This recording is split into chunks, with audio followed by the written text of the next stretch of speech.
Nous avons vu dans la dernière vidéo qu'à la fin du 19e siècle, début du 20e siècle, les adeptes de la mental physiology s'étaient vraiment posé des questions intéressantes sur les processus de mémorisation et plus exactement, ont essayé de comprendre comment nos souvenirs sont stockés dans notre cerveau. Grâce aux nouvelles techniques de microscopie mises au point à l'époque, on venait en effet de découvrir que le cerveau est composé de neurones communiquant de manière électrique. Malheureusement, ces techniques n'étaient pas encore assez avancées pour comprendre comment nos neurones peuvent stocker ces souvenirs. C'est la raison pour laquelle, pendant plusieurs années encore, au tout début du XXe siècle, les psychologues ont préféré voir le cerveau comme une boîte noire, insondable, préférant étudier la fonction mémoire plutôt que son substrat biologique. C'est de cet épisode de l'histoire des neurosciences de la mémoire dont on va parler justement aujourd'hui.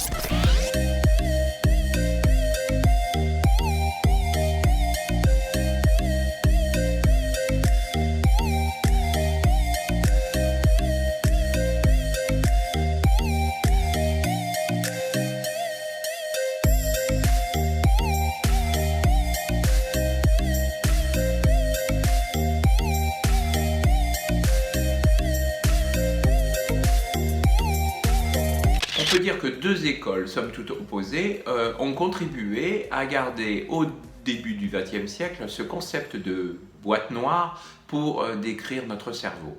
Il y eut tout d'abord en Europe les mentalistes, avec comme chef de file Sigmund Freud, le célèbre médecin viennois, véritable inventeur de la psychanalyse. Freud avait pourtant été formé par de célèbres neurologues, tels que Theodor Meynert à Vienne, avec lequel il poursuivit des études histologiques sur la moelle épinière, ou encore Jean-Martin Charcot à la Pitié-Salpêtrière à Paris, qui l'a vraiment initié à l'hypnose. Mais à son retour à Vienne, Freud décida que le système nerveux était si complexe qu'il était préférable d'en éviter l'étude.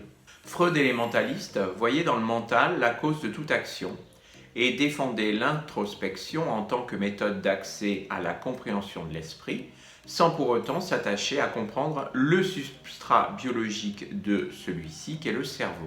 En opposition à ce courant des mentalistes est apparue l'école américaine des behavioristes, des comportementalistes si vous voulez en français, qui affirmaient que pour que la psychologie soit perçue comme une science naturelle, elle devait au contraire se débarrasser de notions telles que la conscience ou l'introspection, des termes très chers à Freud justement, en se limitant aux événements observables et mesurables comme l'étude du comportement, telle que celle du réflexe conditionné qu'avait pu étudier le fameux russe Ivan Pavlov avec son fameux chien.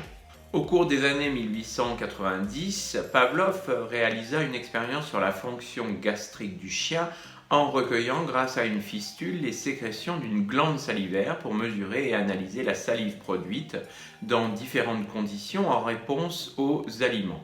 Ayant remarqué que les chiens avaient tendance à saliver avant d'entrer réellement en contact avec les aliments, il décida d'investiguer plus en détail ce qu'il appelait cette sécrétion psychique. Il s'avéra que ce phénomène était bien plus intéressant pour lui que la simple chimie de la salive du chien, et ceci le conduisit à modifier ses objectifs expérimentaux. Dans une longue série d'expériences, il variait les stimuli survenant avant la présentation des aliments. C'est ainsi qu'il découvrit les lois fondamentales de l'acquisition et de la perte des réflexes conditionnels, c'est-à-dire de réponses réflexes comme la salivation, qui ne se produisent que de façon conditionnelle dans des conditions expérimentales bien spécifiques.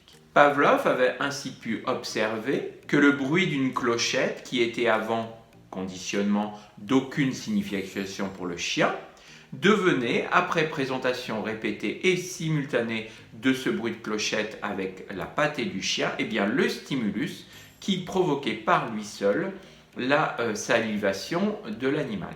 Cette façon d'étudier la mémoire de manière expérimentale et structurée chez l'animal fut également appliquée chez l'homme. C'est à Hermann Ebbinghaus que revient l'honneur d'avoir été le premier à concevoir et à accomplir un programme expérimental visant à étudier la mémoire chez l'homme.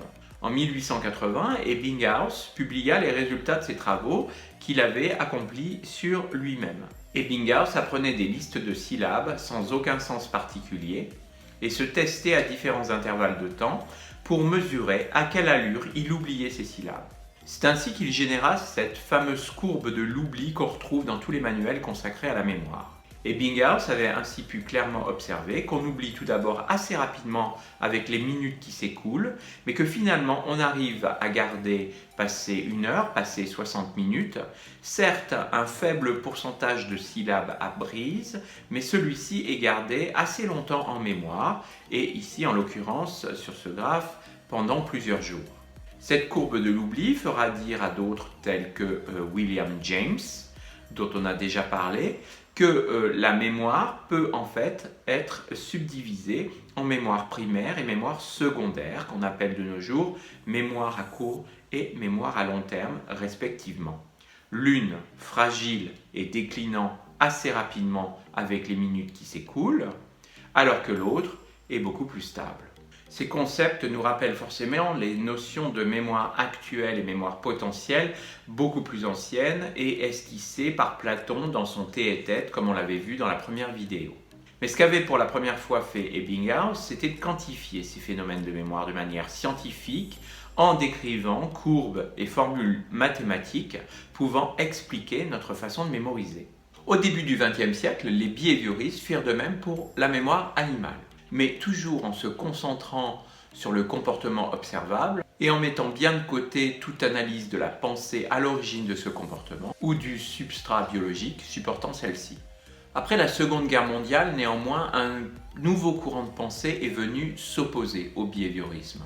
C'est ce qu'on a appelé la révolution cognitive. Le cognitivisme s'attachait en effet à comprendre la pensée à l'origine de nos comportements, et notamment ses mécanismes biologiques. Donald Hebb, un neuropsychologue canadien, fervent opposant au behaviorisme, défendait une conception biologique de la psychologie et affirmait qu'elle n'est ni plus ni moins que l'étude du système nerveux. Il exposa dans son ouvrage The Organization of Behavior, l'organisation du comportement en français, ses idées clés sur l'apprentissage et l'association entre les neurones qui déclencha un regain d'intérêt pour la psychologie physiologique, c'est-à-dire la mental physiology, qui était alors sur le déclin.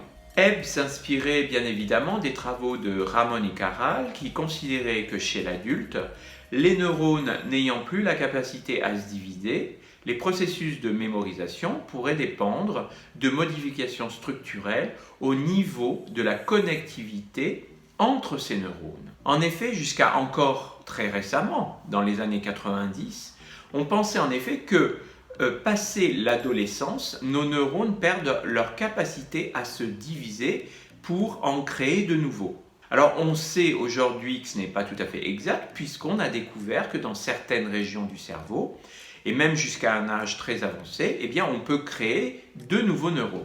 Néanmoins, ce pool de nouveaux neurones est si peu important qu'il ne pourrait expliquer à lui seul nos processus de mémorisation. Et c'est donc pourquoi Ramon y Cajal, donc à la fin du 19e, début du 20e siècle, pensait qu'il fallait plutôt chercher notre mémoire du côté des jonctions entre les neurones qui peuvent, elles, se créer tout au long de la vie et que le Britannique Charles Scott Sherrington nomma synapse en 1897.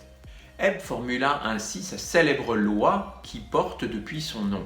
La loi de Hebb nous dit que quand l'axone d'un neurone A est assez près pour exciter un neurone B et qu'il prend part à sa décharge de manière répétitive et persistante, des phénomènes de croissance synaptique ou des changements métaboliques se mettent en place dans l'un des deux ou même au sein des deux neurones de telle sorte que la décharge du neurone A sur le neurone B se trouve accrue. Alors, schématiquement, ça donne ça. En conditions basales, disons que la stimulation du neurone A n'est pas assez efficace pour engendrer la stimulation du neurone B. Par contre, après stimulation répétée du neurone A sur le neurone B, des changements auraient lieu au niveau synaptique et qui aboutiraient à une meilleure réponse du neurone B après stimulation de A.